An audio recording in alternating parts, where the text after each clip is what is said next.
Nakiisa ang Lanao del Sur Police Provincial Office sa ginanap na Bangsamoro Peace Forum 2026 kamakailan sa Sharif Kabunsan Cultural Complex ORC Compound sa Cotabato City.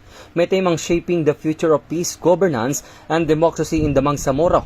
Tinalakay sa forum ang kahalagaan ng inklusibong pamamahala, mapayapang dialogo at pagtutulungan ng iba't ibang sektor upang mapanatili ang kapayapaan, kaayusan at demokrasya sa Bangsamoro Region bilang paghahanda sa 2026 BARM Parliamentary Elections.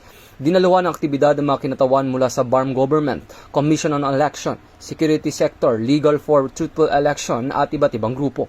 Hinikayat ng PNP ang publiko na makiisa sa pagsusulong na mapayapang halalan sa pamamagitan ng pagsunod sa batas at agarang pag-uulat ng anumang kainainalang aktibidad na maaaring makaapekto sa seguridad, komunidad sa pamamagitan ng sama-samang pagkilos ng pamahalaan, security sector, election stakeholders at mamamayan, mas mapagtitibay ang kapayapaan, tiwala at demokrasya sa Bangsamoro.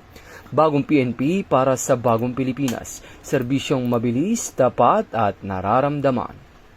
Mula dito sa National Headquarters ng Philippine National Police, ako ang inyong PNN correspondent, Patrolman Edwin Baris, alagad ng batas, tagataguyod ng Balitang Pulis.